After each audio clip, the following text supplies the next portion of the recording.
നല്ല മഴ പെയ്യുന്നുണ്ട്. ഷാജോൻ കുട പിടിച്ചു കൊടുക്കുന്നുണ്ട്. വൈറ്റ് ഷർട്ട് ഇട്ട് ലാലേട്ടൻ വരെയാണ് കാറിൽ.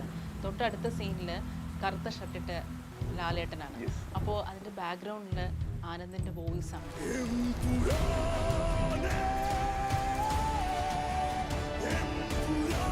12 മണി കഴിഞ്ഞപ്പോഴാണ് ട്രെയിലർ റിലീസ് ആകുന്നത്. ഇതിൽ എന്റെ സൗണ്ട് ഉണ്ടാവും എന്നുള്ള കാര്യം എനിക്ക് ഒരു ഐഡിയ ഉണ്ടായിരുന്നില്ല. അതെന്റെ അടുത്ത് പറഞ്ഞിട്ടുണ്ടായിരുന്നില്ല, ഒന്നും ഉണ്ടായിരുന്നില്ല. എടാ നീ കണ്ടില്ലേ ചോദിച്ചു. അപ്പൊ ഞാൻ എന്ത് കണ്ടില്ല, ട്രെയിലർ ഇറങ്ങി. ഏത് ട്രെയിലർ? എമ്പുരാന്റെ നിന്റെ സൗണ്ട് ഉണ്ട് അതില്. ഞാൻ ശരിയായി സ്പോട്ടിൽ എണീറ്റ് ലാപ്ടോപ്പ് ഓൺ ചെയ്ത് ഹെഡ്ഫോൺ വെച്ചിരിക്കുകയാണ്. സോ അങ്ങനെ സാധനം വന്നുകൊണ്ടിരിക്കണം. ഫുൾ ഹൈപ്പ് കാണുമ്പോൾ തന്നെ എന്റെ കിളിയും കിളിക്കൂടൊക്കെ പോകുന്ന സെറ്റപ്പ് എത്തി. ദീപക്കേട്ട ഇതെന്താ? അപ്പൊ ദീപക്കേട്ട ഞാനിത് കണ്ട ഒരു ലക്ഷം ഞെട്ടി. ഇടക്കിടക്ക് ഞെട്ടേണ്ട ആവശ്യമില്ലല്ലോ എന്നുള്ള സാധനം എടുത്ത് നമ്മളെന്നും കാണാൻ ആഗ്രഹിച്ച ഒരു ലാലേട്ടനെയാണ് ഈ പടത്തിൽ കൊണ്ടുവന്നത്. അതായത് സൂപ്പർ ഹീറോ ക്യാരക്ടർ പോലെ തന്നെയാണ് ലാലേട്ടൻ ഇത് വരുന്നത്. എനിക്ക് തന്നെ ഇപ്പോഴും വിശ്വസിക്കാൻ പറ്റിയിട്ടില്ല. എന്റെ സൗണ്ട് അതിൽ വന്നിട്ട് ആൾക്കാർ അത് കേട്ടോണ്ടിരിക്കുകയാണ്. Give me your power, your energy. കുറച്ച് റേജ് വേണം, നല്ല ആങ്കർ വേണം, അതേപോലെ തന്നെ ഒരു പെയിനും കൂടി ഉണ്ടാവണം അതിൽ. കേറിക്കോ, go do your thing. So ദീപക്കേട്ടൻ പറഞ്ഞത് ആനന്ദേ വർക്കായിട്ടുണ്ട്. I think your passport is ready. So get ready, get on board. ഞാൻ ഇത്രയും നാൾ കഷ്ടപ്പെട്ടുകൊണ്ടിരുന്ന സാധനം I wanted to come out. So അതിലാണ് ഞാൻ എംപുരാനെ എന്ന് വിളിച്ചത്. കാരണം കഷ്ടപ്പാടുണ്ട്, സന്തോഷമുണ്ട്, സങ്കടമുണ്ട്, എല്ലാം കൂടി ഒരുമിച്ച് തന്നെയാണ് ഞാൻ അതിൽ വന്നത്. സോ എൻ്റെ ലൈഫിലെ കുറെ കാര്യങ്ങളും ആ ഒരു എംപുരാനിലുണ്ട്. മോഹൻലാൽ സാറിന്റെ കണ്ണ് പൊങ്ങുമ്പോഴാണ് എംപുരാനെ എന്നുള്ള ഫസ്റ്റ് കോൾ വരുന്നത്. അയ്യോ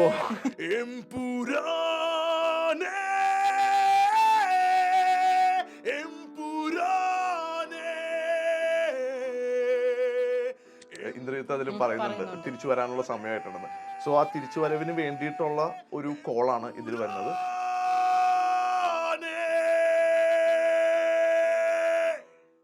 ഹൈ ക്വാളിറ്റി മെറ്റീരിയൽസ് കൊണ്ടാണ് നമ്മുടെ ഓരോ വീടും നിർമ്മിച്ചിരിക്കുന്നത്. അതുകൊണ്ട് തന്നെ 10 വർഷത്തെ വാറന്റിയാണ് നമ്മുടെ guarantee.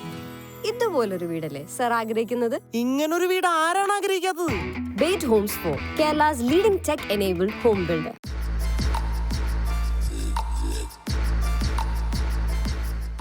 Byte Homes for presents ആഴങ്ങളിൽ ഇന്ന് നമ്മോടൊപ്പം singer Anand Sreeraj, the killer voice behind Empuraan trailer intro song. അത് സത്യം പറഞ്ഞാൽ ആ ഒരു തമോഗോളങ്ങളുടെ രാജാവ് എന്നുള്ള ആ ഒരു ഡയലോഗിന് ശേഷം ആ ഒരു വോയിസ് മോഡുലേഷൻ ഉണ്ടല്ലോ, ഹാർഡ് ഹിറ്റിംഗ് മെയിൽ വോയിസ്. ഒരേ സമയം നമുക്ക് വല്ലാത്ത നമ്മൾ കിടുങ്ങിപ്പോവും, അതുപോലെ തന്നെ രോമാഞ്ചിഫിക്കേഷനും ഉണ്ടാവും. അത്രത്തോളം ഗൂസ് ബംസ് ആയിരുന്നു ആ ഒരു വോയിസും ആ ഒരു മോഡുലേഷനും. ഇപ്പോൾ എനിക്ക് തോന്നുന്നു ഒരുപാടല്ലേ സിനിമ റിലീസിനോടനുബന്ധിച്ച് തന്നെ ഒരുപാട് മെസ്സേജസ് വരുന്നുണ്ടായിരിക്കാം. അഭിനന്ദന അല്ലേ? സത്യം സത്യം അഭിനന്ദന വർഷമായിരിക്കും ഇപ്പൊ നടന്നുകൊണ്ടിരിക്കുന്നത്. ഞാൻ കുറച്ച് മലയാളീകരിച്ച് തന്നെ പറഞ്ഞു. ഇങ്ങനെ ഉണ്ടായിരുന്നു. എങ്ങനെയാണ് ഈ ഒരു എംപുരാന്റെ ഈ ഒരു സോങ്ങിലേക്ക് എത്തിയത്? കാരണം എല്ലാ സോങ്ങും തീം സോങ്ങും പാടിയിരിക്കുന്നത്, മിക്ക സിനിമകളുടെയും തീം സോങ് പാടിയിരിക്കുന്നത് ആനന്ദാണ്. എങ്ങനെയാണ് ഈ എംപുരാൻ പ്രോജക്റ്റിലേക്ക് എത്തിയത്?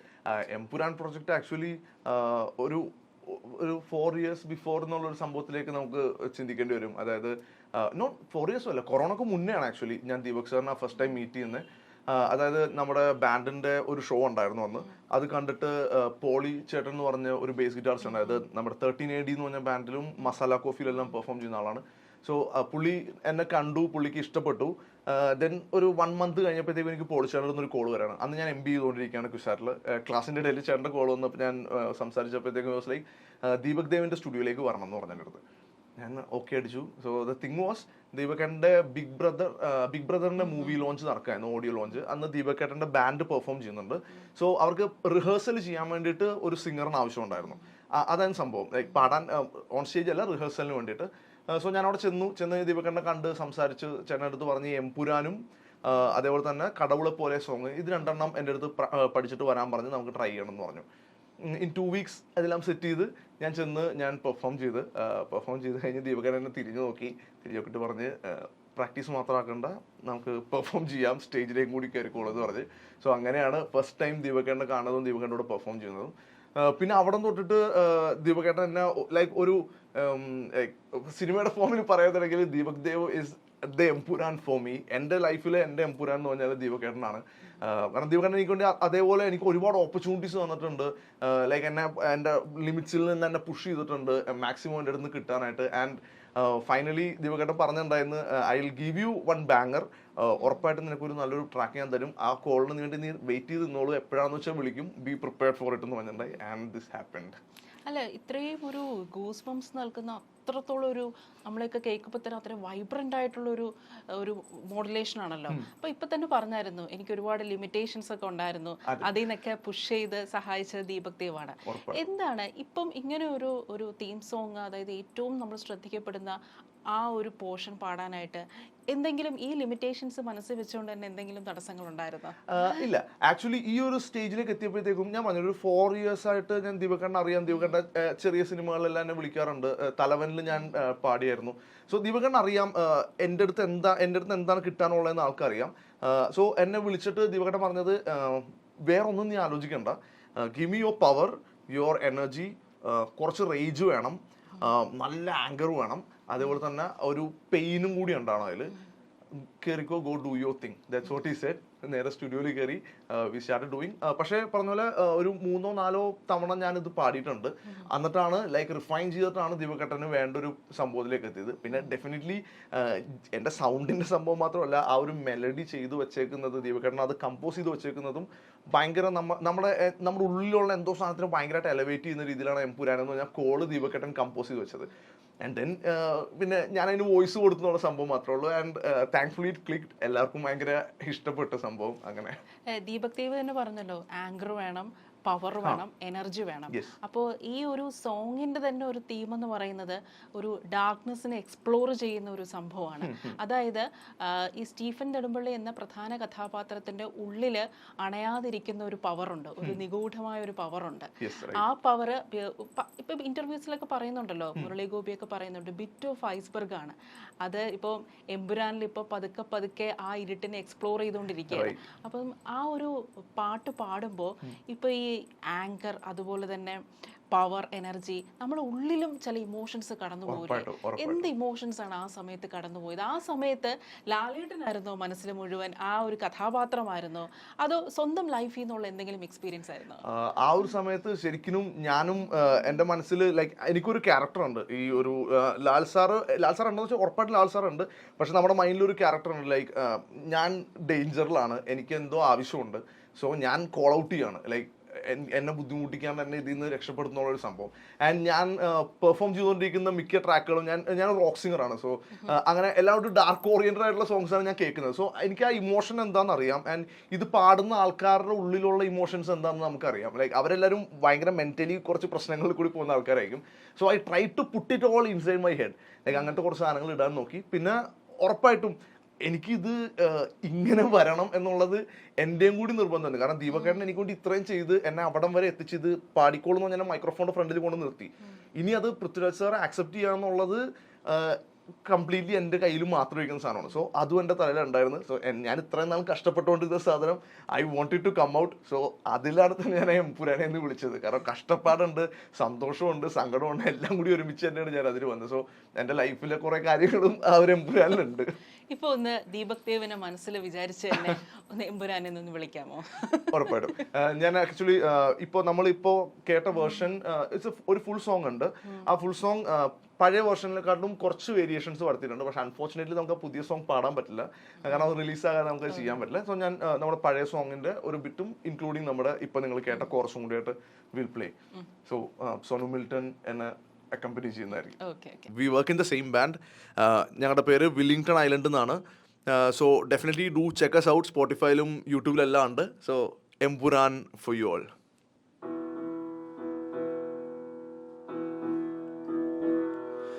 താരെത്തിയെ നെഞ്ചിൽ കത്തും കാവൽ നാളമേ, ഇയാളും കാറ്റിൻ കണ്ണിൽ വാഴും മായാമന്ത്രമേ, മാറിപ്പെയ്യെ കാണാ കരയെ ആഴിത്തിര നീയെ, ഇരുളിൻ വാനിൽ വീഴും നീറാ സൂര്യനെ, എതിരെ ആയിരം എരിയും മാറിടം, അതിരിടങ്ങളോ അടർക്കളം, തേടുന്നു നോറ്റുന്നു കാക്കുന്നു വാഴ്ത്തുന്നു താരാധിപന്മാർ നിന്നെ എംപുരാനേ.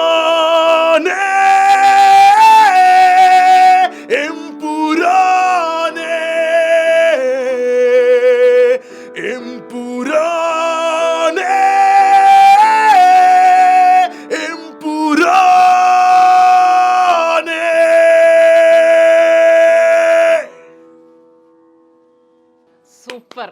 ഇത് കേട്ട് എനിക്കും ഒന്ന് എമ്പുരാനെ എന്ന് വിളിക്കാൻ തോന്നി. അത്രയ്ക്ക് പവർ ഉണ്ടായിരുന്നു ആ വോയിസിന്. ഇത് കേട്ടിട്ട് പൃഥ്വിരാജ് എന്താ പറഞ്ഞേ? എനിക്ക് ഡയറക്റ്റ് എനിക്ക് കോൺടാക്ട് ഇതുവരെ ഉണ്ടായിട്ടില്ല. സോ ദിവ്യകേട്ടൻ പറഞ്ഞത് ആനന്ദേ വർക്കായിട്ടുണ്ട്, I think your passport is ready, so get ready, get on board എന്നുള്ള സംഭവം എടുത്ത് പറഞ്ഞേ. പേഴ്സണലി കാണാൻ പറ്റിയിട്ടില്ല. സോ അല്ല, നേരത്തെ ഈ ബിഗ് ബ്രദറിന്റെ സോങ് കേട്ടിട്ട് ലാലേട്ടൻ നേരിട്ട് വന്ന് അഭിനന്ദിച്ചിട്ടുള്ള ഒരു ഇതുണ്ടായിരുന്നു. പക്ഷേ ഈ എമ്പുരാൻ എന്ന് പറയുന്നത് മോഹൻലാലിന്റെ കരിയറിൽ ഏറ്റവും പ്രധാനപ്പെട്ട ഒരു സിനിമയാണ്. അപ്പോ ഈ ഒരു പാട്ട് സ്വാഭാവികമായിട്ടും ലാലേട്ടൻ കേട്ടിട്ടുണ്ടായിരിക്കുമല്ലോ. അദ്ദേഹത്തിന്റെ എന്തെങ്കിലും കമന്റ്സ് ഒന്നും ഉണ്ടായിട്ടില്ല, കാരണം they are very busy with the stuffs. കാരണം ഇപ്പൊ എനിക്ക് തോന്നുന്നത് മുംബൈയിൽ എന്തുണ്ടായിരുന്നുണ്ടോ ഹിന്ദിന്റെ ലോഞ്ച് കാര്യങ്ങളൊക്കെ കേട്ടപ്പോ, പിന്നെ ആസ് യു ഓൾ നോ കുറെ പ്രശ്നങ്ങൾ ഇതിന്റെ ഇടയിൽ സംഭവിച്ചിട്ടുണ്ട്. സോ അവരെ ആ കെയോസിന്റെ ഇടയിൽ കൂടി they are all picking it up. ദീപകേട്ടനാണെങ്കിൽ ഇപ്പോൾ ഇവിടെ ഇല്ല, ആളും ചെന്നൈയിലാണ് മിക്സിന്റെ കാര്യത്തിനൊക്കെ ആയിട്ട്.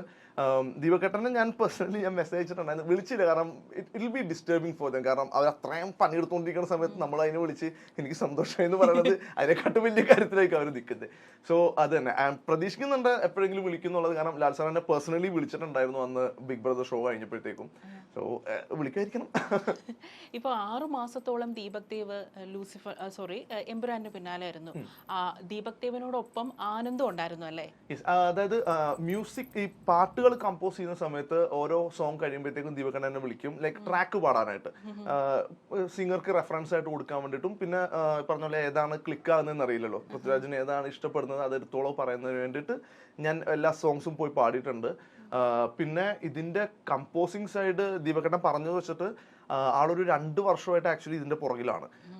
ഇതിന്റെ സ്റ്റോറി ബോർഡും കാര്യങ്ങളെല്ലാം ദീപകേട്ടൻ്റെ അടുത്ത് ഓൾറെഡി കമ്മ്യൂണിക്കേറ്റ് ചെയ്തിട്ടുണ്ടായിരുന്നു. സോ 2 years എന്തോ ആയിട്ട് ദീപകേട്ടൻ ഇതിന്റെ പുറകെ തന്നെ ഇങ്ങനെ ലൈക്ക് മൈൻഡ് വർക്ക് ചെയ്തുകൊണ്ടിരിക്കുന്നുണ്ട്, എങ്ങനെ ഇത് എക്സിക്യൂട്ട് ചെയ്യണം, എന്ത് കൈൻഡ് ഓഫ് ടോൺസ് ഇടണം എന്നുള്ള സംഭവമൊക്കെ. ഞാൻ ആക്ച്വലി അവിടെ നിന്ന് ദീപകേട്ടത്തെ എല്ലാം ചോദിക്കാറുണ്ട് എങ്ങനെയാണ് ദീപകേട്ട എന്നുള്ള സംഭവം. So he's been working on it. അതുകൊണ്ടാണ് അധികം മൂവീസ് ഒന്നും ആൾ എടുക്കാണ്ട്, ആകെ തലവനാണ് ഒന്ന് പുള്ളി ഒരു ഭയങ്കരമായിട്ട് എടുത്ത് ചെയ്തിട്ടുള്ളൂ ആ സമയത്ത്. So that's it. നല്ല നല്ല വർക്ക് അതിന്റെ പുറകിലുണ്ട്. ഞാൻ ആ ട്രെയിലർ കണ്ടപ്പോൾ തന്നെ ആൾക്കാർക്ക് എല്ലാതും മനസ്സിലായി. ഇപ്പൊ ഒരു ആർട്ടിസ്റ്റിനെ സംബന്ധിച്ചിടത്തോളം മെയിൻ സ്ട്രീം സിനിമകളിൽ എങ്ങനെ വർക്ക് ചെയ്യുന്നു, എത്രത്തോളം ഇമ്പാക്ട് ഉണ്ടാക്കുന്നു എന്നുള്ളത് വളരെ പ്രധാനമാണ്. അപ്പോൾ ഈ ദീപക് ദേവിനെ സംബന്ധിച്ചിടത്തോളം അദ്ദേഹത്തിന്റെ കരിയറിലെ ഏറ്റവും പ്രധാനപ്പെട്ട സിനിമയാണ് എമ്പുരാൻ. അപ്പം അദ്ദേഹം അത്രത്തോളം ഡെഡിക്കേറ്റഡ് ആയിട്ടാണ് ഈ സിനിമയ്ക്ക് വേണ്ടി വർക്ക് ചെയ്തിരിക്കുന്നത്. അപ്പോൾ ഈ സിനിമയ്ക്ക് വേണ്ടി പ്രത്യേകിച്ചും 6 മാസത്തോളം കമ്പോസിങ്ങിന്റെ കൂടെയൊക്കെ അദ്ദേഹത്തിന്റെ കൂടെ ഉണ്ടായിരുന്നു. ആ സമയത്ത് ദീപക് ദേവിന്റെ ഒരു വർക്കിംഗ് സ്റ്റൈൽ, അദ്ദേഹത്തിന് ഈ സിനിമ എത്രത്തോളം പ്രാധാന്യമാണ്, പൃഥ്വിരാജ് അദ്ദേഹത്തിന് ഇടയ്ക്കിടയ്ക്ക് കൊടുക്കുന്ന സജഷൻസ്, കാരണം ഇതിന്റെ റെഫറൻസ് ഒന്നും ഇല്ലായിരുന്നല്ലോ. അപ്പം റെഫറൻസ് മ്യൂസിക് ഒന്നും പൃഥ്വിരാജ് കൊടുത്തിട്ടില്ല, മുരളി ഗോപിയും കൊടുത്തിട്ടില്ല. ആ സമയത്ത് ദീപക് ദേവിന്റെ മനസ്സിലൂടെ പോയ അദ്ദേഹത്തിന്റെ ഒരു hard work, way of working, അതൊക്കെ എങ്ങനെയായിരുന്നു എമ്പുരാന് വേണ്ടിയുള്ള? ലൈക്ക് എനിക്ക് കമ്പോസിംഗ് സ്റ്റേജസിൽ എന്താണ് സംഭവിക്കുന്നത് എന്നുള്ളത് എനിക്ക് ആക്ച്വലി അറിയില്ല. കാരണം എന്നെ വിളിക്കുമ്പോഴത്തേക്കും ആൾക്കൊരു മെലഡി ആളുടെ കയ്യിലുണ്ടാവും, അത് മൊബൈലിൽ റെക്കോർഡ് ചെയ്തേക്കായിരിക്കും, അല്ലെങ്കിൽ ജസ്റ്റ് മൈക്കിൽ ആൾ പാടിയിട്ടിട്ടുണ്ടാവും. എന്നിട്ട് അതെൻ്റെ അടുത്ത് അത് അതേപോലെ തന്നെ എനിക്ക് പുള്ളിക്ക് വേണ്ട രീതിയിലേക്ക് ഒന്ന് പാടാനാണ് പറയാറ്. പക്ഷേ സ്റ്റിൽ ആള് വർക്ക് ചെയ്യുന്ന സ്റ്റൈൽ എന്ന് പറഞ്ഞു കഴിഞ്ഞാൽ ആള് റെക്കോർഡ് പോലും അസിസ്റ്റൻസിനെ കൊണ്ട് ചെയ്യിപ്പിക്കാറില്ല. റെക്കോർഡിംഗ് ഉൾപ്പെടെ ദീപകേട്ടൻ ഇരുന്നാണ് ചെയ്യുന്നത്. കാരണം പുള്ളിക്ക് എന്താ പറഞ്ഞാൽ ഏറ്റവും ക്രീമി ആയിട്ടുള്ള സംഭവം തന്നെ പുള്ളിക്ക് വേണം. അത് പുള്ളിക്ക് മനസ്സിലുള്ള സംഭവം കിട്ടുന്നവരെ നമ്മളെ കൊണ്ട് അത് ചെയ്യിപ്പിച്ചുകൊണ്ടിരിക്കും. പിന്നെ ഇപ്പൊ എടുത്തു കഴിഞ്ഞാൽ അറിയാം, ദീപക് ദേവ് തന്നെയാണ് ആളുടെ എല്ലാ പാട്ടുകളും മിക്സും മാസ്റ്ററും ചെയ്യുന്നത്. അങ്ങനെയൊന്നും എനിക്ക് പരിചയത്തിലുള്ള ആരും ചെയ്യാറില്ല. നമ്മളും കമ്പോസ് ചെയ്യുന്നുണ്ട്, നമ്മളും ചെയ്യില്ല, നമ്മൾ പുറത്തേ കൊടുക്കുള്ളൂ. പക്ഷെ പുള്ളി അത് ചെയ്യുന്ന പറഞ്ഞാൽ പുള്ളിക്ക് അത് അത്രയും ക്രിസ്പായിട്ട് ആ സാധനം വേണം. അത് പുള്ളിക്ക് എന്താ വേണ്ടുന്ന ആളുടെ തലയിലേ ഉള്ളൂ. അപ്പൊ അതുകൊണ്ടാണ് അങ്ങനെ ചെയ്യുന്നത്. Very hard working. ആൻഡ് അതേപോലെ തന്നെ ഇപ്പോൾ നേരത്തെ പറഞ്ഞല്ലോ, പടത്തിന് വേണ്ടിയിട്ടെന്നുള്ള സംഭവം സെയിം എഫേർട്ട് തന്നെ ദീപകേട്ടൻ എന്നെ ഇതിലേക്ക് ആഡ് ചെയ്യാൻ വേണ്ടി എടുത്ത പോലെ എനിക്ക് എപ്പോഴും തോന്നാറുണ്ട്. And I M always grateful for that. ഞാൻ ദീപകേട്ടൻ അടുത്ത് പറഞ്ഞിട്ടുണ്ട്, എനിക്ക് എപ്പോഴും അത് പറയുമ്പോൾ കണ്ണു നിറയുന്ന സംഭവം. കാരണം ആളെനിക്ക് വേണ്ടിയിട്ട് അത് എന്തിനാണ് എനിക്ക് വേണ്ടി അങ്ങനെ ഒരു കാര്യങ്ങൾ ചെയ്യാന്നുള്ള സംഭവം ശരിക്കും അതിൻ്റെ ആവശ്യമില്ല ആൾക്ക്. പക്ഷേ ദർ ഇസ് സംതിങ് ആളുടെ അടുത്ത് പറയാനുണ്ട്, നീ എനിക്ക് ഒരിക്കലും ഔട്ട്സൈഡർ അല്ല, നീ എനിക്ക് എപ്പോഴും എൻ്റെ ഒരു ഫാമിലി പോലെ തന്നെയാണ്. ആൻഡ് നിന്റെ ഉള്ളിൽ ഒരു സംഭവം ഉണ്ട്, ഒരു ഫയർ ഉണ്ട്, and I gonna show it to the world എന്ന് പുള്ളി എപ്പോഴും പറയും. And always grateful for that. വാക്കുകളിൽ കൂടി പറഞ്ഞു തീർക്കാൻ പറ്റാത്തൊരു സംഭവമാണ്. നല്ല മഴ പെയ്യുന്നുണ്ട്, ഷാജുൻ കുട പിടിച്ചു കൊടുക്കുന്നുണ്ട്, വൈറ്റ് ഷർട്ട് ഇട്ട് ലാലേട്ടൻ വരെയാണ് കാറിൽ. തൊട്ടടുത്ത സീനിൽ കറുത്ത ഷർട്ടിട്ട് ലാലേട്ടനാണ്. അപ്പോൾ അതിന്റെ ബാക്ക്ഗ്രൗണ്ടിൽ ആനന്ദിന്റെ വോയിസ് ആണ് എമ്പുരാനെ എന്നും വിളിച്ചത്. ആ ഒരു ട്രെയിലറിൽ ആ ഒരു 2 സീൻ കാണുമ്പോൾ ഉണ്ടല്ലോ, ആ ഒരു സമയത്ത് എന്താണ് ആനന്ദിന്റെ മനസ്സിലൂടെ പോയത്? ശരിക്കും കാണാൻ പറ്റുമോ? കണ്ണ് നിറഞ്ഞുകൊണ്ട് കാണാൻ പറ്റുമോ? അതാ ഞാൻ ഇത് എനിക്ക് തോന്നുന്നു 12 മണി കഴിഞ്ഞപ്പോഴാണ് ട്രെയിലർ റിലീസ് ആകുന്നത്. അതെ അതെ, രാത്രി. ഞങ്ങൾക്ക് അന്നൊരു ഷോ ഉണ്ടായിരുന്നു. ഞങ്ങൾ തിരിച്ച് വീട്ടിൽ വന്ന് ഞാൻ പയ്യെ കിടന്ന് ഉറങ്ങി തുടങ്ങിയായിരുന്നു. കാരണം ഞാനും ഉച്ചക്ക് 1 മണിക്കാണ് ഇത് പ്രതീക്ഷിക്കുന്നത്. ആൻഡ് ഇതിൽ എന്റെ സൗണ്ട് ഉണ്ടാവും എന്നുള്ള കാര്യം എനിക്ക് ഒരു ഐഡിയ ഉണ്ടായിരുന്നില്ല. അതെന്റെ അടുത്ത് പറഞ്ഞിട്ടുണ്ടായിരുന്നില്ല, ഒന്നും ഉണ്ടായിരുന്നില്ല. സോ ഞാൻ അതൊന്നും പ്രതീക്ഷിക്കുന്നില്ല. ഞാൻ ഒരു പാട്ട് പാടിയിട്ടുണ്ടെന്ന് എനിക്കറിയാം. ഇല്ല, ട്രെയിലറിൽ ഇത് വരുന്നുള്ള കാര്യം എനിക്കറിയില്ല. സോ ഞാൻ ഉറങ്ങുന്ന സമയത്ത് കാനഡയിൽ നിന്ന് നമ്മുടെ ഫ്രണ്ട്സ് അവര് വിളിച്ച് എണീപ്പിച്ചു. എടാ നീ കണ്ടില്ലേ എന്ന് ചോദിച്ചു. അപ്പൊ ഞാൻ എന്ത് കണ്ടില്ല, ട്രെയിലർ ഇറങ്ങി. ഏത് ട്രെയിലർ? എമ്പുരാന്റെ, നിന്റെ സൗണ്ട് ഉണ്ട് അതിലെ. ശരിയായി സ്പോട്ടിൽ എണീറ്റ് ലാപ്ടോപ്പ് ഓൺ ചെയ്ത് ഹെഡ്ഫോണും വെച്ചിരിക്കുകയാണ്. സോ അങ്ങനെ സാധനം വന്നുകൊണ്ടിരിക്കുകയാണ്. Full hype. കാണുമ്പോൾ തന്നെ എന്റെ കിളിയും കിളിക്കൂടൊക്കെ പോകുന്ന സെറ്റപ്പ് എത്തി. സംഭവം വന്ന് ലാസ്റ്റത്തെ ആ ഒരു പോർഷനിലേക്ക് വരുമ്പോഴത്തേക്കും ഒരു 1 minute 27 seconds ആയി. കണ്ട് ബൈഹാട്ടാണ്. സോ ആ ഒരു സ്ഥലത്ത് ഇത് വന്നത് മോഹൻലാൽ സാറിന്റെ കണ്ണ് പൊങ്ങുമ്പോഴാണ് എമ്പുരാനെ എന്നുള്ള ഫസ്റ്റ് കോൾ വരുന്നത്. അയ്യോ, ഇത് ഉറക്കത്തിൽ നിന്ന് എണീറ്റുകൊണ്ട് ശരിക്കും സ്വപ്നമാണെന്നുള്ള സീൻ തന്നെയായിരുന്നു. ലിറ്ററലി സ്വപ്നം പോലെ തന്നെയായിരുന്നു. ഞാൻ സ്പോട്ടിൽ തന്നെ കാണുമ്പോൾ എനിക്ക് 1:30 കഴിഞ്ഞിട്ടുണ്ട്, രാത്രി 1:30 എന്തോ ആയിട്ടുണ്ട്. ഞാൻ അപ്പൊ തന്നെ ലാപ്ടോപ്പും പൊക്കി എന്റെ റൂം തുറന്ന് അപ്പുറത്തേന്ന് അച്ഛന്റെ മുറി കുത്തിപ്പൊളിച്ച് അച്ഛൻ ഉറങ്ങുമ്പോഴത്തേക്കും ഡോർ ലോക്ക് ചെയ്ത് കിടക്കുന്നത്. അച്ഛനെ അടിച്ചിട്ട് എണീപ്പിച്ച് പുള്ളിക്കാരടുത്ത് ചെന്ന് ദേ സാധനം വന്നിട്ടുണ്ട് കാടെന്ന് പറഞ്ഞ്. അച്ഛൻ മറ്റേ ഉറക്കത്തിൽ നിന്നൊക്കെ കഴിഞ്ഞിട്ടുള്ള മുകളിലാണ്. എന്ത് സാധനം സൗണ്ട് കിടക്കണ്. നേരെ ഉള്ളിനെ കാണിച്ച് പുള്ളി അന്നൊക്കെ പുള്ളിയുടെ കണ്ണൊക്കെ നിറഞ്ഞിരിക്കണേ. അപ്പൊ നേരത്തെ പറഞ്ഞ സാധനം ആളാ ഫസ്റ്റ് പോർഷനിൽ കണ്ടിട്ടില്ല. സൗണ്ട് കേട്ടപ്പോ തൊട്ട് ആളുടെ കണ്ണെല്ലാം നിറഞ്ഞ് ആൻഡ് ഒന്നും കൂടി ഇരുന്ന് കണ്ട് ഭയങ്കര ഹാപ്പി ആയിരുന്നു. എല്ലാ രീതിയിലും വേറൊരു സംഭവത്തിന് മോനെ കെട്ടിപ്പിടിച്ചൊരു ഉമ്മയൊക്കെ തന്നോ? അച്ഛന് ഉമ്മ വെക്കാറില്ല. അതാണ് ഞാൻ ചോദിച്ചു മേടിക്കേണ്ട അവസ്ഥയാണത്. അച്ഛൻ കെട്ടിപ്പിടിച്ച് ഭയങ്കര പ്രൗഡാണ്. അച്ഛൻ ഒരു ഹാർഡ് കോർ മോഹൻലാൽ ഫാനാണ്. ലൈക്ക് ഹാർഡ് കോർ എന്ന് പറഞ്ഞു കഴിഞ്ഞാൽ എനിക്ക് എന്ത് എക്സ്റ്റെന്റ് നിങ്ങൾക്ക് മനസ്സിലാവുന്ന അറിയില്ല. മറ്റേ കാലാപ്പാനി മൂവിയിലെ പകുതി മുക്കാൽ സീൻസ് വെച്ചാൽ സ്കിപ്പ് ചെയ്താ കാണുന്നത്. അച്ഛൻ മൊത്തത്തിൽ ആ പടം ഇതുവരെ കണ്ടിട്ടില്ല. കാരണം ലാൽ സാറ് ഷൂസ് നക്കുന്ന ഒരു സീനുണ്ട്. അച്ഛൻ കാൺ ടേക്ക് ഇറ്റ്. പുള്ളിക്ക് അത് തീരെ പറ്റില്ല. അതേപോലെ ദൃശ്യത്തില് ലാൽ സാറിനെ തല്ലുന്ന സീനുണ്ട്. അത് ബാക്കി ഫൈറ്റ് സീൻസ് ഒക്കെ അതിന് ഇഷ്ടമാണ്. പക്ഷെ അതിൽ ലാൽ സാർ ഹെൽപ്ലെസ് ആയിട്ട് നിന്നിട്ടാണ് തല്ല് വാങ്ങിച്ചുകൊണ്ടിരിക്കുന്നത്. പുള്ളിക്കാരൻ ആ സീൻ ഇതുവരെ കണ്ടിട്ടില്ല. പുള്ളിക്ക് പറ്റൂല. അത്ര ഡൈ ഹാർട്ട് ഫാനാണ് ആള്. ആൻഡ് ആളുടെ മോനെന്നുകൊണ്ട് ഞാനും ഭയങ്കര ഫാനാണ് ലാൽ സാറിന്റെ. സോ ഡെഫിനറ്റ്ലി ആളുടെ ഇത്രയും വലിയൊരു മൂവിയിൽ ഫസ്റ്റ് ടൈം ആളിനെ ട്രെയിലറിൽ ഇൻട്രൊഡ്യൂസ് ചെയ്യുമ്പോഴത്തേക്കും എന്റെ വോയിസ് വരാന്ന് പറഞ്ഞാൽ എനിക്ക് അച്ഛനൊക്കെ എക്സ്ട്രീം പരിപാടിയാണത്. ഇപ്പൊ പൃഥ്വിരാജ് ആസ് എ ഡയറക്ടർ, അതായത് മ്യൂസിക്കിനെ കുറിച്ച് അദ്ദേഹത്തിന്റെ ഒരു കോൺസെപ്റ്റ് ഉണ്ടല്ലോ. അതായത് എങ്ങനെ ആയിരിക്കണം എമ്പുരാൻ എന്നുള്ള സിനിമയുടെ മ്യൂസിക്, എങ്ങനെയുള്ള മ്യൂസിക് ആയിരിക്കണം, ഏത് രീതിയിലുള്ള ഇൻസ്ട്രുമെന്റ്സ് ആണ് യൂസ് ചെയ്യേണ്ടത്, പ്രത്യേകിച്ചും നമ്മുടെ ഒരു ഇമോഷൻസ് ആണല്ലോ സംഗീതത്തിലൂടെ കൺവേ ചെയ്യുന്നത്. ആ ഇമോഷൻസിന് ഒരു ഡാർക്കർ സൈഡ് ഉണ്ട്, ഒരു ഇരുട്ടിന്റെ ഒരു വെളിച്ചം എന്ന് നമ്മൾ പറയാണല്ലോ. അതായത് രാസൂര്യൻ എന്നാണ് പറയുന്നത്. അപ്പോൾ ആ പൃഥ്വിരാജ് എന്ന ഒരു സംവിധായകന് സംഗീതത്തെക്കുറിച്ചുള്ള, പ്രത്യേകിച്ചും ഈ എമ്പുരാൻ സിനിമയിലെ സംഗീതം എങ്ങനെ ആയിരിക്കണം എന്നതിനെ കുറിച്ച് ദീപക് ദേവിനോട് ഒരു സജഷൻ പറയുമല്ലോ. അതെങ്ങനെയാ, അദ്ദേഹത്തിന്റെ കോൺസെപ്റ്റ് എന്തായിരുന്നു? ഇതിന്റെ മ്യൂസിക്കിനെ കുറിച്ചൊരു കോൺസെപ്റ്റ് എന്തായിരുന്നു? അദ്ദേഹത്തിന്റെ ഒരു വിഷൻ എന്തായിരുന്നു? എനിക്ക് അറിയുന്നിടത്തോളം ദീപകന്റെ അടുത്ത് ഇതൊരു എപ്പിക് ആയിട്ടുള്ള ഒരു സംഭവം വേണമെന്നാണ് ദീപകന്റെ അടുത്ത് പറഞ്ഞത്. ഇപ്പൊ പുതിയ ലൈക്ക് എനിക്ക് ഇതിലങ്ങനെ ഭയങ്കര ന്യൂ എലമെന്റ്സ് ആയിട്ടുള്ള, ഇപ്പൊ നമ്മൾ സ്ഥിരം കേട്ടോണ്ടിരിക്കുന്ന ക്ലീഷേ മ്യൂസിക് കാര്യങ്ങളുണ്ട്. ഇതൊന്നും ഈ മൂവിയിൽ അത്ര ഇമ്പാക്ട് അത് യൂസ് ചെയ്തിട്ടില്ല. ട്രഡീഷണൽ പരിപാടിയാണെന്ന് വെച്ച് കഴിഞ്ഞാൽ വളരെ റൂട്ട്സിൽ നിന്നുള്ള സംഭവങ്ങളാണെന്ന് വെച്ചാൽ റൂട്ട്സിൽ നിന്നുള്ള എല്ലാം ഉണ്ട്. ലൈക്ക് എല്ലാ റോ ഇൻസ്ട്രുമെന്റ്സ് ആണ് യൂസ് ചെയ്തേക്കുന്നത്. പക്ഷെ പുതിയ കാര്യങ്ങളുണ്ടോയെന്ന് വെച്ച് കഴിഞ്ഞാൽ പുതിയ കാര്യങ്ങളുണ്ട്. കാരണം നമുക്ക് എല്ലാവർക്കും അറിയാം ദീപക് സർ എന്ന് പറഞ്ഞു കഴിഞ്ഞാൽ മലയാളം സിനിമയുടെ സൗണ്ടിങ് തന്നെ മാറ്റിമറിച്ചതാണ് ക്രോണിക് ബാച്ചിലർ എന്നുള്ള സിനിമയിൽ കൂടി. കാരണം അതുവരെ പോയിക്കൊണ്ടിരുന്ന ഒരു സ്റ്റാൻഡേർഡിൽ നിന്ന് വേറൊരു വെർട്ടിക്കിൾ മ്യൂസിക്കിൽ ഉണ്ട് എന്ന് മലയാളികളെ കാണിച്ചു കൊടുത്ത ഒരാളാണ് ദീപക് സർ. ആൻഡ് അതും ആർക്കും ഒരു ഒരു കടി ഉണ്ടായിരുന്നില്ല. എന്നാൽ നമുക്ക് അയ്യോ ഇതെന്താണെന്നുള്ള സംഭവം ഉണ്ടല്ലോ. പുള്ളി അത് ഭയങ്കര ഹെവി ആയിട്ട് തന്നെ എക്സിക്യൂട്ട് ചെയ്തതാണ്. സോ ഇതിന് ആളുടെ ഞാൻ കണ്ടേക്കണതിൽ വൺ ഓഫ് ദ ഫൈനസ്റ്റ് മ്യൂസീഷ്യനാണ് ദീപക് ഏട്ടൻ. ലൈക്ക് അത്ര അടിപൊളിയാണ്. സോ പുള്ളിക്കാരന് എന്താണ് വേണ്ടതെന്ന് അറിയാം. ദ മാസീവ് തിങ്സ്, ഒരു എപ്പിക് ആയിട്ടുള്ള സാധനം അതുണ്ട്. അതിൻ്റെ കൂടെ പുതിയ എലമെന്റ്സ് ആഡ് ചെയ്തിട്ടുണ്ട്. ആൻഡ് ഡെഫിനറ്റ്ലി പൃഥ്വിരാജ് സാറിന് is got a good knowledge in music. നമ്മളിപ്പോൾ പാട്ട് കൊടുക്കുമ്പോഴാണെന്നുണ്ടെങ്കിലും അതിന് എന്തൊക്കെ ചേഞ്ചസ് വരുത്തണം, ചെറിയ മൈന്യൂട്ട് ചേഞ്ചസ് വരെ പുള്ളിക്കാരന് മനസ്സിലാവുന്നുണ്ട്. അത് ഡയറക്ഷൻ്റെ ഇടയിലാണെന്ന് ഓർക്കണേ. പുള്ളി അവർ ഡയറക്റ്റ് ചെയ്തുകൊണ്ടിരിക്കുന്ന സമയത്താണ് ദീപകേട്ടൻ ഓരോ പാട്ടുകൾ അയച്ചു കൊടുക്കുന്നത്. ഓരോ മൈന്യൂട്ട് കറക്ഷൻസ് ആൾക്ക് മനസ്സിലാവും. ദീപക് ഇതൊന്നും ഇങ്ങനെ ചേഞ്ച് ചെയ്താലോ എന്നുള്ള സംഭവം നമ്മളിരിക്കുമ്പോഴത്തേക്കും ഞാൻ കേട്ടോളാണ്. സോ ഡെഫിനറ്റ്ലി രണ്ടുപേരും ഭയങ്കരമായിട്ട് അതിനുവേണ്ടി വർക്ക് ചെയ്തിട്ടുണ്ട്. And he's A brilliant director. ഇപ്പോൾ ഈ സിനിമയിൽ നമ്മൾ ഏറ്റവും ഉറ്റുനോക്കുന്ന സീൻ എന്ന് പറയുന്നത് പ്രത്യേകിച്ചും ഒരു കൊമേഴ്ഷ്യൽ സിനിമയാണ്, അപ്പം ഇൻട്രോ സീൻസ് ആയിരിക്കും. അത് ലാലേട്ടൻ്റെയും പൃഥ്വിരാജ് അവതരിപ്പിക്കുന്ന സെയ്ദ് മസൂദിൻ്റെയും അല്ലാതെ ജതിൻ രാംദാസ്, ടോവിനോ അവതരിപ്പിക്കുന്ന, അതുപോലെ തന്നെ സുരാജ് വെഞ്ഞാറമൂടിൻ്റെ കഥാപാത്രം, മഞ്ജു വാര്യർ, പിന്നെ നമ്മളെല്ലാവരും എക്സ്പെക്ട് ചെയ്യുന്ന നമ്മളുടെ വില്ലൻ കഥാപാത്രം, ഈ ബാക്കിലെ ചുമന്ന ഡ്രാഗൺ ഉണ്ടല്ലോ. ആരായിരിക്കും വില്ലന്റെ ഒരു എൻട്രി എങ്ങനെയായിരിക്കും, അദ്ദേഹം വരപ്പുള്ള ബാക്ക്ഗ്രൗണ്ട് BGM എങ്ങനെയായിരിക്കും എന്നാണ് ഈ കേരളക്കര മുഴുവൻ ഇങ്ങനെ ഉറ്റുനോക്കുന്നത്. എനിക്ക് മനസ്സിലായപ്പോ പറയില്ലല്ലേ. ഇല്ല, ആക്ച്വലി ഞാൻ ആ സീക്വൻസുകൾ ഒന്നും കണ്ടിട്ടില്ല ദീപകേട്ടൻ്റെ അടുത്ത്. ഞാൻ ഈ ട്രാക്ക് പാടാൻ പോകുമ്പോഴത്തേക്കും ദീപകേട്ടൻ്റെ അടുത്ത് സീൻസ് ജസ്റ്റ് ബേസിക്കലി എനിക്കൊന്ന് കാണിച്ചു തരാറുണ്ട്.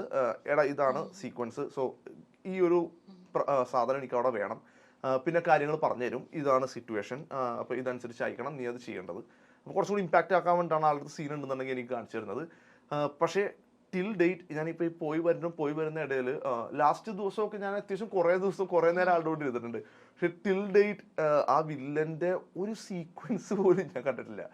അത് ആള് അതിന്റെ ഒരു BGM സെറ്റ് ചെയ്തിട്ടുണ്ടായിരിക്കില്ല, ഇൻട്രോ അതിൽ വോയിസ് ഉണ്ടെന്ന് തോന്നണില്ല. കാരണം വോയിസ് ഉണ്ടെങ്കിൽ ഡെഫിനറ്റ് ആയിട്ട് എന്നെ കൊണ്ട് അത് പാടിപ്പിച്ചേനെ. പക്ഷേ അങ്ങനത്തെ ഒരു സംഭവം അതിൽ വന്നിട്ടില്ല. പിന്നെ വരാൻ സാധ്യത ഉള്ളതെന്ന് പറഞ്ഞു വെച്ചാൽ ഏറ്റവും സ്റ്റാർട്ടിങ് ചെയ്തൊരു ട്രാക്കാണ്, പക്ഷെ അന്ന് സീക്വൻസുകളൊന്നും വന്നിട്ടില്ല. ജസ്റ്റ് അതാണ് ഞങ്ങൾ ഫസ്റ്റ് ചെയ്യുന്ന ട്രാക്ക്. അതാണ് ദീപകേട്ടൻ ഫസ്റ്റ് ചെയ്തിട്ട് എന്നെ കൊണ്ട് പാടിപ്പിച്ച ട്രാക്ക്. അതാണ് ആ പാട്ടിനാണെങ്കിലേ ഉള്ളൂ, പക്ഷെ അന്ന് ഷൂട്ടും ഒന്നും കഴിഞ്ഞിട്ടില്ല, ഇവർക്കൊന്നും കിട്ടിയിട്ടില്ല. So I have no idea about it.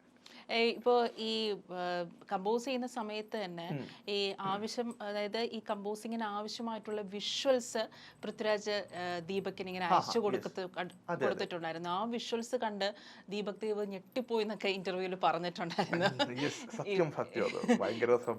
ഈ ട്രെയിലർ കണ്ടപ്പോൾ തന്നെ നമ്മള് ആകെപ്പാടെ ഞെട്ടിപ്പോയി. കാരണം പൃഥ്വിരാജ് പറഞ്ഞത് ഒരു കുഞ്ഞു സിനിമയാണെന്നാണ്, പക്ഷെ ട്രെയിലർ കണ്ടപ്പോൾ ഇതാണോ ഒരു കുഞ്ഞു പടം. പക്ഷെ ഇപ്പം ദീപക് കണ്ട വിഷ്വൽസ് സ്വാഭാവികമായിട്ട് ആനന്ദ് കണ്ടിട്ടുണ്ടായിരിക്കുമല്ലോ. എങ്ങനെയാ വിഷ്വൽസ് കണ്ടിട്ട് എന്താ തോന്നിയത്? ഇപ്പൊ നേരത്തെ ദീപകേട്ടൻ പറഞ്ഞൊരു സംഭവം, ഞാൻ ഈ ഒരു കമന്റ് ദീപകേട്ടൻ പറഞ്ഞത് എനിക്ക് അറിയില്ല കേട്ടോ. ഞാൻ ഇതേപോലെ മേജർ ഒരു സീക്വൻസിന്റെ ട്രാക്ക് ചെയ്യാൻ വേണ്ടി നിൽക്കുമ്പോഴത്തേക്കും എന്നെ ഇതിട്ട് കാണിച്ചു തന്നു, എടാ ഇതാണ് പരിപാടി, നമുക്ക് എന്താ ചെയ്യാൻ പറ്റുന്നുള്ള സംഭവം. പക്ഷെ ലേറ്റർ അത് യൂസ് ചെയ്തില്ല, അത് നമ്മൾ തള്ളിക്കളയുണ്ടായി. അങ്ങനെയൊക്കെ അത് പൃഥ്വിരാജിന് വർക്കായിട്ടുണ്ടായിരുന്നില്ല. സോ ഇതിങ്ങനെ കണ്ട് ഞാൻ ഫസ്റ്റ് സീക്വൻസ് ഇത് കാണുമ്പോഴത്തേക്കും ഏറ്റവും പച്ചയായിട്ടുള്ള സീക്വൻസ് ആണ്, പക്ക റോ ഫൂട്ടേജ് ആണ് കാണുന്നത്. അവിടെ നിന്ന് എടുത്ത് ഇങ്ങനെ അയച്ചു തന്നിട്ടുള്ളൂ. ഇപ്പോൾ ദീപകേട്ടൻ്റെ വലിയൊരു സ്ക്രീൻ ഉണ്ട്, ഞാനത് കണ്ടുകൊണ്ടിരിക്കുകയാണ്.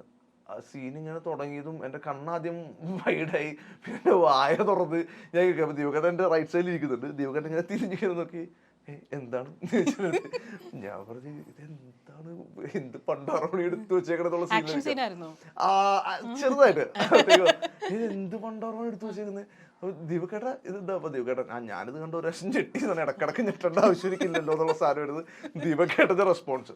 ലൈക്ക് അത് അങ്ങനെ കണ്ടിട്ട് ഇതേപോലെ വരുന്നുണ്ടെങ്കിൽ കളർ ഗ്രേഡിങ്ങും അതിന്റെ VFX കാര്യങ്ങളെല്ലാം ചെയ്ത് വന്നു കഴിയുമ്പോഴത്തേക്കും I can't even imagine how it's going to look.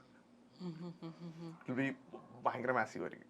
അപ്പോൾ ഉഷാ ഉതുപ്പ് ഇതിൻ്റെ തീം സോങ് പാടിയത് ഉഷാ ഉതുപ്പാണ്.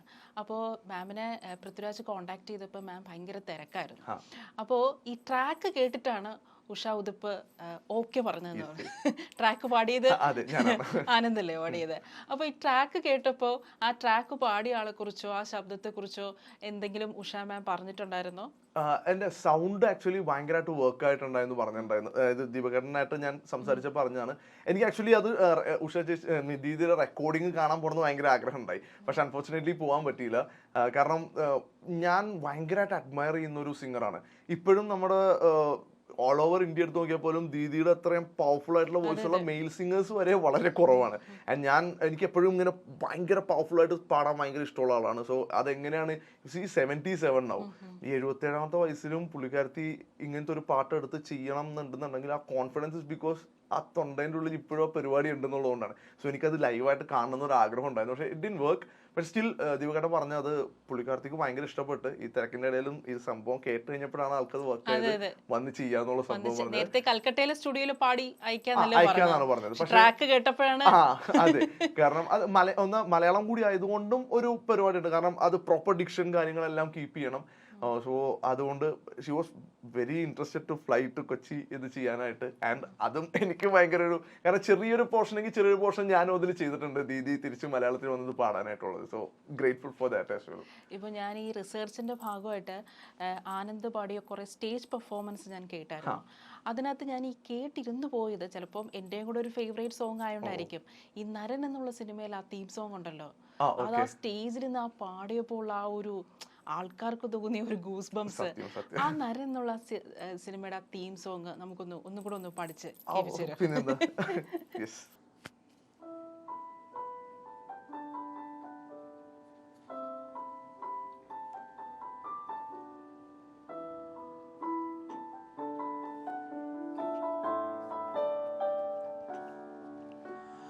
അമ്മപ്പുഴയുടെ പൈതലായി അന്നൊഴുകി കിട്ടിയ കർണനായി നാടിനു മുഴുവൻ സ്വന്തമായി എൻ ജീവനെ വളരു നീ.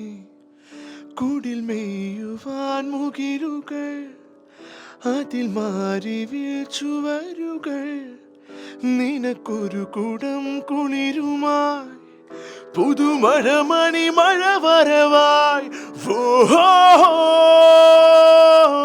നരൻ ഞാനൊരു നരൻ, പുതുജന്മം നേടിയ നരൻ. ഓ നരൻ ഞാനൊരു നരൻ. ഓഹോ നരൻ, ഞാനൊരു നരൻ, പുതുജന്മം നേടിയ നരൻ. ഓ നരൻ ഞാനൊരു നരൻ.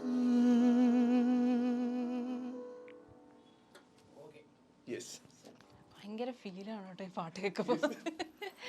അടിപൊളിയായിട്ടുണ്ട്. Thank you so much. ഇപ്പൊ ഈ കണ്ട വിഷ്വൽസില് മോഹൻലാലിന്റെ എന്തെങ്കിലും ഷോട്ട്സ് കണ്ടിട്ടുണ്ടായിരുന്നോ? കണ്ടായിരുന്നു അല്ലേ? എങ്ങനെ ഉണ്ടായിരുന്നു ലാലേട്ടന്റെ പെർഫോമൻസ്?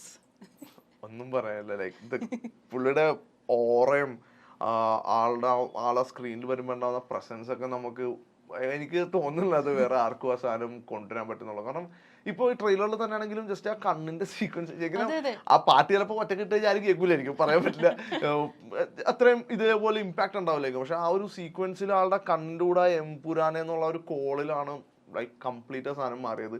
എനിക്ക് തന്നെ ഇപ്പോഴും വിശ്വസിക്കാൻ പറ്റിയിട്ടില്ല. എൻ്റെ സൗണ്ട് അതിൽ വന്നിട്ട് ആൾക്കാർ അത് കേട്ടോണ്ടിരിക്കുകയാണ്. എനിക്ക് ലൈക്ക് എല്ലാ ഇൻസ്റ്റഗ്രാമിലൊക്കെ ഒരുപാട് ആൾക്കാർ മെസ്സേജ് അയക്കുന്നുണ്ട്. ആൻഡ് അത് അവരാ എഫേർട്ട് എടുത്ത് നമ്മൾ ടാഗ് ചെയ്യാനും അത് കണ്ടുപിടിക്കാനും. എൻ്റെ പേര് ഇതിലെങ്ങും വന്നിട്ടുണ്ടായിരുന്നില്ല, പക്ഷെ ആൾക്കാരെങ്ങനെയൊക്കെ തപ്പിപ്പിടിച്ച് കൊണ്ടുവന്നാണ് ഈ സാധനങ്ങളെല്ലാം എടുത്തു പറയുന്നത്. അതെ അതെ, എല്ലാവരും അത്. അപ്പോൾ ഭയങ്കര ഗ്രേറ്റ്ഫുൾ ആണ് ആ ഒരു സംഭവത്തിനും എല്ലാത്തിനും കൂടിയായിട്ട്. So Lal sir is always a king and he'll always remain a king. എന്തൊക്കെ എത്ര കാലം കഴിഞ്ഞാലും എനിക്ക് തോന്നുന്നില്ല ആളെ റീപ്ലേസ് ചെയ്യാനോ അല്ലെങ്കിൽ ആൾ ചെയ്യുന്ന ഒരു സ്വാഗും പരിപാടിയൊന്നും വേറെ ആൾക്കും ഐ ഡോണ്ട് തിങ്ക് സോ.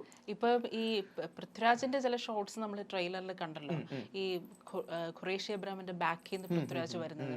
ഇപ്പൊ അതിനെയൊക്കെ ഈ ബാഹുബലി സിനിമയായിട്ട് എല്ലാരും സിമിലാരിറ്റി പറഞ്ഞ്, അതായത് കണ്ണപ്പ ബാഹുബലിയെ കുത്തിയ പോലെ സെയ്ദ് മസൂദ് ഖുറേഷിയെ കുത്താനുള്ള പ്ലാനാണോ എന്നൊക്കെ ചോദിക്കുന്നുണ്ട്.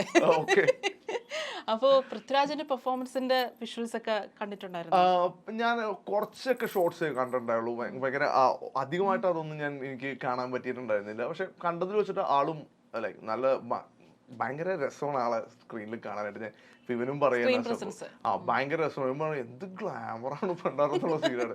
സോ ആ ഒരു സംഭവം ഇറ്റ്സ് ഡെഫിനറ്റ്ലി ദെയർ. ആൻഡ് പിന്നെ പുള്ളിക്കും ആ ഒരു റേഞ്ച് കാര്യങ്ങളുണ്ട്. അപ്പൊ ബാക്കി സിനിമയില് നിങ്ങൾക്ക് കാര്യങ്ങളും. അതെ, അങ്ങനെ മാർച്ച് 27-ാം തീയതി എമ്പുരാൻ നമ്മൾ കാണാൻ പോവുകയാണ്. കുറച്ചുകൂടെ ആ ഒരു ഈ തിയേറ്ററിന്റെ ആംബിയൻസിൽ ആ എമ്പുരാൻ എന്നുള്ള വിളി ഞാനും അതിനുവേണ്ടി വെയിറ്റ് ചെയ്തിരിക്കാണ്.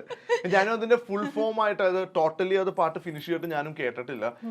ലൈക്ക് ഞാൻ ആ ഇനീഷ്യലി ചെയ്തൊരു സംഭവം മാത്രം എന്റെ മൈൻഡിലുള്ളൂ. കാരണം അത് കഴിഞ്ഞിട്ട് അതിന്റെ മേളിൽ ഒരുപാട് ബിൽഡ് ചെയ്തിട്ടാണെന്ന് പറഞ്ഞത് കാരണം. സോ ഇനി അതൊക്കെ എനിക്കും തിയേറ്ററിൽ വെച്ചിട്ട് തന്നെയാണ് എക്സ്പീരിയൻസ് ചെയ്യാനുള്ളത്. ഓക്കെ, അപ്പം മാർച്ച് 27-ാം തീയതി എമ്പുരാൻ വരട്ടെ. നമുക്ക് all the best. Thank you so much.